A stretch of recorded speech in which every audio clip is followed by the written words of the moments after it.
राज तुम्हारे बाप का है क्या? হিন্দুরা যেদিন জাগবে সেদিন এই পুরো দেশে বিজেপি বলে নামক কোনো দল থাকবে না, আরএসএস বলে কোনো দল থাকবে না, কারণ এরা হিন্দুদেরকে ইনসিকিওর করে এদেরকে থেকে ভোট নেয়। হিন্দুদেরকে যদি সব থেকে বেশি কেউ ইউজ করে থেকেছে আজ পর্যন্ত ইতিহাসে, সেটা হচ্ছে একমাত্র এই বিজেপি এবং এই আরএসএস। এর আগে শুভেন্দুবাবু বলেছিলেন চোর ধরবো আর জেলে ভরবো। ও বাবা, এখন দেখছি তো চোর ধরছে আর পার্টিতে ভরছে। কি আমি কি ভুল বললাম? আমি যতভাবে মাথা ঠান্ডা করে থাকবো, অকারণ মানুষ খুঁচিয়ে ঘা করেন।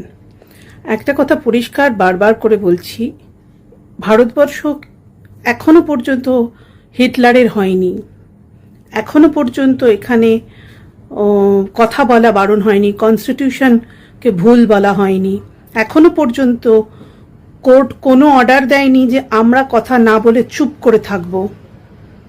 জনগণের এগেনস্টে কোনো অর্ডার দেওয়া হয়নি এখনো। তাই যারা আমার প্রোফাইলে এসে আমি কেন মমতা বন্দ্যোপাধ্যায়কে ভালোবাসবো, আমি কেন এই ভিডিওটা দেব, আমি কেন সিপিআইএম এর কোনো কর্মীকে ধরা হলে তার ছাড়ের জন্য বলবো, আমি কেন বাংলা পক্ষের গর্গ চট্টোপাধ্যায়কে ছাড়ার জন্য বলেছি, আমি কেন ওটা করেছি, আমি কেন, এই কোয়েশ্চেনের উত্তর আমি কাউকে দেব না। এটা আমার ওয়াল, আমি সেখানে লোককে ডিস্টার্ব না করে যা ইচ্ছে শেয়ার করতে পারি। আইন, কনস্টিটিউশন, ফেসবুক সর্বোপরি আমাকে সেই রাইট দিয়েছে। ফেসবুকের যদি মনে হয় কোনো অন্যায় আমি বলছি, কোনো অন্যায় আমি করছি, তারাও আমাকে আটকাবে। তাই বারবার খুব যেহেতু সেন্ট্রালে এবং স্টেটে একই ডাবল ইঞ্জিন সরকার আছে, ভয় দেখানোর চেষ্টা করবেন না। সবাই ভয় পায় না, ভয় দেখিয়ে কোনো লাভ হয় না, চালাকির দ্বারা কোনো মহৎ কাজ হয় না। পরিষ্কার কান খুলে শুনে রাখুন, আপনি বিজেপিকে সাপোর্ট করেন, তার গলায় মালা দিন, তাকে যা ইচ্ছা করুন, আমার কিচ্ছু বলবার নেই। আমি কোনোদিন আপনাকে বারণ করতে যাব না, তার কারণ আমি ব্যক্তি স্বাধীনতাতে বিশ্বাস করি। আপনি যদি ব্যক্তি স্বাধীনতাতে বিশ্বাস না করেন, সেটা আপনার পুরুষতান্ত্রিক সমাজে আপনি বেড়ে উঠেছেন, আপনার পরিবারের সমস্যা আছে, তাই আপনি বিশ্বাস করেন না। আমার পরিবারে এমন কোনো সমস্যা নেই। বারবার বলছি, আমাকে জ্ঞান দেবেন না, আমার ফলোয়ার হবেন না, কোনো প্রবলেম নেই, আমি কাউকে হাতে পায়ে ধরবো না। কোথাও যদি ইনভিটেশন চলে যায় সেটা জানবেন, সেটা ম্যানুয়াল ইনভিটেশন নয়, সেটা অটোমেটিক ইনভিটেশন যায়।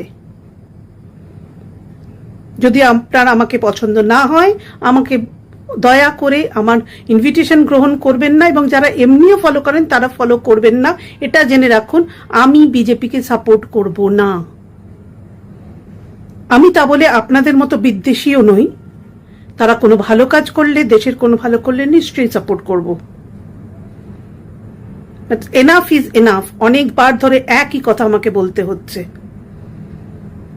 আপনাদের নিজস্ব ওয়ালে আপনারা যা ইচ্ছা লিখুন, নিজেদের মোবাইলগুলোকে, নিজেদের ফেসবুকের অ্যাকাউন্টগুলোকে প্রাইভেট রেখে অন্যের ওয়ালে জ্বালাতে আসবেন না। যতবার আসবেন ততবার কলকাতা পুলিশকে ট্যাগ করব। বারুইপুরের ঘটনা মিটতেই ক্যানিংয়ে একটি মেয়ের উপরে বেশ কিছু ছেলে মিলে শ্লীলতাহানি করার চেষ্টা করে। এই ছেলেগুলোই কিন্তু আগামী দিনের ধর্ষক, যে ছেলেগুলো আজকে একটি মেয়ের উপরে শ্লীলতাহানি করার চেষ্টা করে। এবং বারুইপুরের ঘটনায় ঠিক যেমন হিন্দু মুসলমানের একটা গন্ধ চলে এসেছিল, সেখানে একটি যিনি নির্যাতিতা মেয়েটি ছিলেন তিনি মুসলিম সম্প্রদায় থেকে বিলং করতেন এবং ছেলেগুলো একাংশ হিন্দু সম্প্রদায় থেকে বিলং করতেন। এখানে উল্টোটা, মেয়েটা হিন্দু সম্প্রদায় থেকে বিলং করছে এবং ছেলেগুলো মুসলিম সম্প্রদায় থেকে বিলং করছে। এই যে ধর্ম একটা খেলা, ধর্ষককে ধর্ষকের চোখে না দেখা, অন্যায়কারীকে অন্যায়কারীর চোখে না দেখা, এই যে ভাবনাটাই কিন্তু আগামী দিনের সমাজকে আরো বেশি অপরাধ প্রবণতা মুখী করে তুলছে।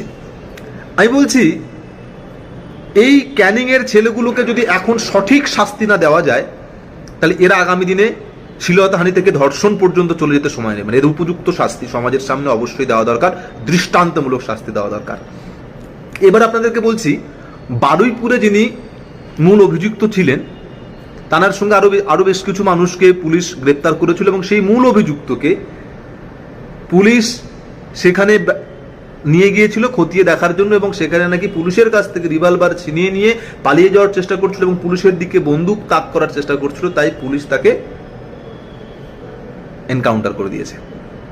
এখানে পুলিশের ভূমিকা নিয়ে কেন করেছে, কিসের জন্য করেছে, কিভাবে পালিয়ে যেতে পারলো, এ নিয়ে অনেক প্রশ্ন থাকলেও সে প্রশ্ন এখন নাই বা করলাম।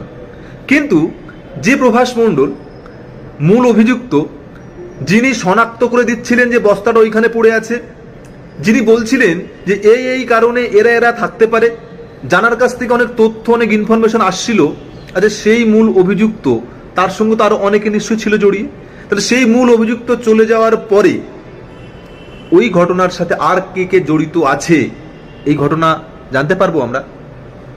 নিশ্চয়ই পারবো না।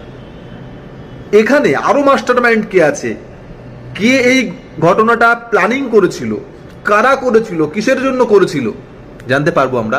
আমরা পারবো না।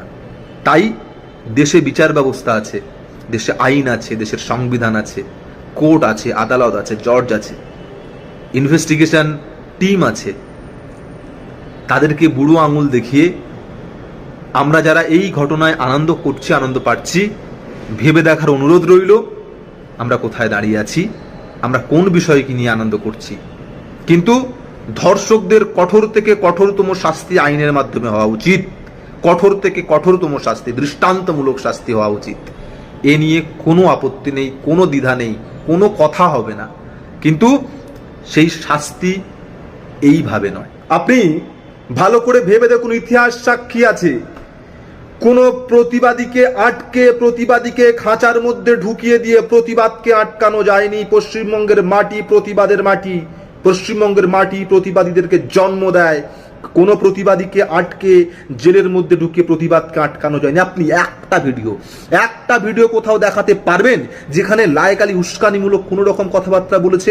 আপনি একটা ভিডিও কোথাও দেখাতে পারবেন যেখানে মব লিঞ্চিং এর জন্য লায়েক আলী কোনো রকম উস্কানিমূলক কথাবার্তা বলেছে? আপনি একটা ভিডিও কোথাও দেখাতে পারবেন যেখানে রেল লাইন ওপরানোর জন্য লায়েক আলী কোনো রকম উস্কানিমূলক কথাবার্তা বলেছে? বরঞ্চ আমরা দেখেছি পুলিশের পাশে দাঁড়িয়ে উন্মত্ত জনতাকে ঠান্ডা করেছে লায়েক আলীরা। এই লায়েক আলীদেরকে আটকে প্রতিবাদকে আটকানো যাবে না। এই লায়েক আলীরা কোনো দলের নয়, এই লায়েক আলীরা কোনো ধর্মের নয়, বর্ণের নয়, এই লায়েক আলীদের কোনো জাত হয় না, এই লায়েক আলীদের কোনো রং হয় না। এই লায়েক আলীদের একটাই রং, এরা প্রতিবাদী মুখ। সমাজে যখনই অন্যায় মাথা চাড়া দেবে, সমাজের